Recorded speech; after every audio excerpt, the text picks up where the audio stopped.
Alors, on poursuit maintenant avec les égrégores.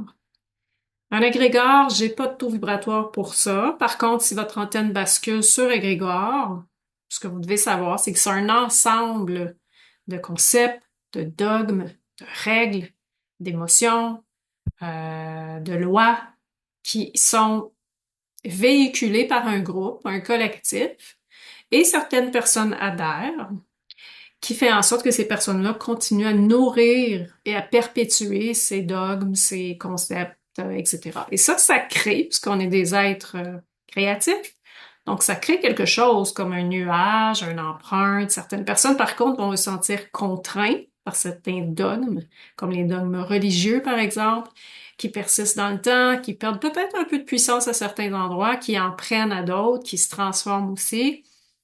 Donc, c'est ça qui crée comme un genre de d'égrégore, je vais dire, de nuages, qui fait en sorte que, comme je dis, on adhère, on crée des rituels autour de ça, des prières, on va avoir des habitudes ou des comportements. Bon, alors un égrégore religieux, ça va de soi, on va comprendre facilement ce que ça veut dire. Là, on parle d'un égrégore nationaux, patriotisme, tout ce qui est des mouvements aussi. Donc, on va avoir le drapeau, l'hymne, les valeurs associées à ça. Ça aussi, ça crée un égrégore pour créer un sentiment d'appartenance. Il va y avoir des perceptions, des comportements, des croyances aussi autour de ça. Politique, donc les mouvements qui sont là, que ce soit le féminisme, les idéologies, donc les partis bleus, rouges. Donc, ils n'ont pas les mêmes, comment je dirais, les mêmes croyances, ils n'ont pas le même langage, et on adhère ou non, et on peut se sentir contraint par l'autre, on peut se sentir menacé par l'autre. Donc, il y a tout ça. Et c'est ça, en fait, qui fait en sorte que par moment, si l'égrégore est négatif pour nous, donc ne supporte pas nos intérêts, notre vérité, notre essence, ben on a l'impression d'être pris dans un carcan et d'avoir de la difficulté, puis ça peut être inconscient aussi, là. Donc on a de la difficulté à, je sais pas, à trouver notre place ou quelque chose comme ça. On sent qu'on n'est pas à bon endroit, ou ça peut créer quand même une assez grande souffrance. On a des agrégats d'entreprises, comme les grandes entreprises, là, je sais pas, Coke, Apple, qui ont leur philosophie autour de ça. Donc, encore une fois, qui peut vraiment venir, je dirais, pas altérer, mais faire en sorte qu'il va y avoir des relations, un langage aussi autour de un agrégeur d'entreprise. Les agrégeurs virtuels, donc tout le monde qui véhicule des concepts, peu importe ce qu'ils sont, qui y croient mordicus et qui invitent. Donc, comme je vous dis, là, ça peut être très positif.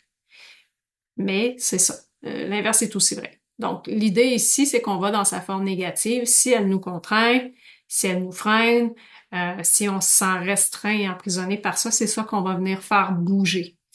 Les égrégores de peur, de stress collectif. Donc, on l'a vu en temps de COVID d'ailleurs, catastrophes naturelles, les pandémies. Bon, alors là, il y a plusieurs choses, plusieurs mouvements qui peuvent se former et on l'a vécu dernièrement. Donc, peut-être que de cette façon-là, on est capable plus facilement de, de créer un lien avec ce que serait un égrégore.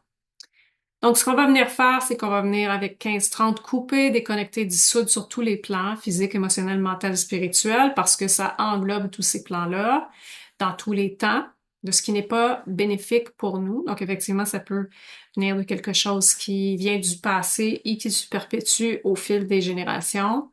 On va venir dégager, dans l'idée de venir dégager toute la structure énergétique, tous les champs. C'est comme si on vient faire exploser ce filet-là dans lequel on peut se sentir pris, si c'est le cas.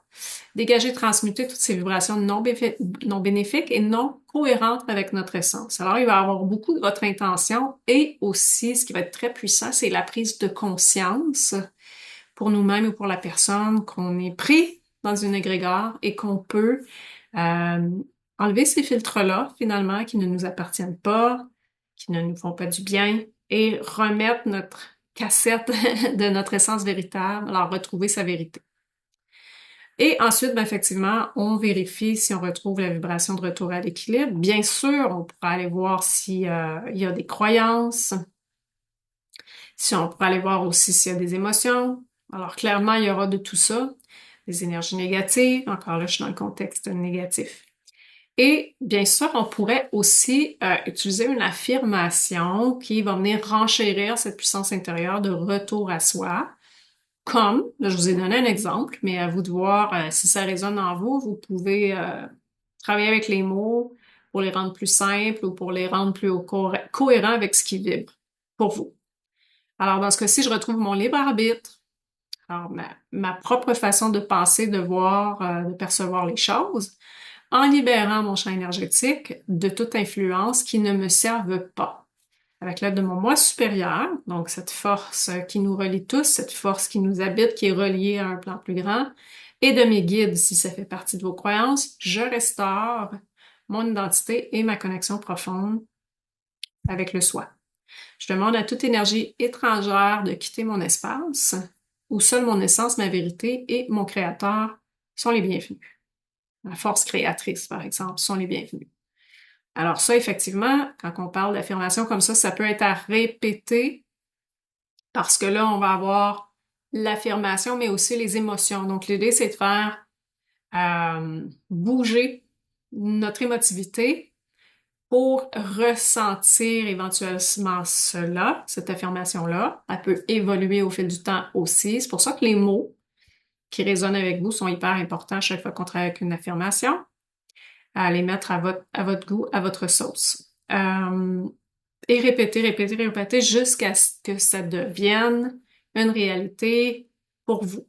Donc, il y en a pour qui ça va être très rapide, il y en a pour qui ça va être plus lent. Il n'y a pas de jugement, ça dépend de la profondeur de ce qui se passe. Alors voilà, cette affirmation-là, vous allez pouvoir l'utiliser maintenant et vous pouvez l'utiliser aussi pour à peu près tout ce qu'on va voir dans les prochaines capsules. Ça va être cohérent pour ça aussi, mais de toute façon, je vais vous en donner d'autres tout à l'heure. Donc, on se revoit dans une prochaine capsule pour la suite.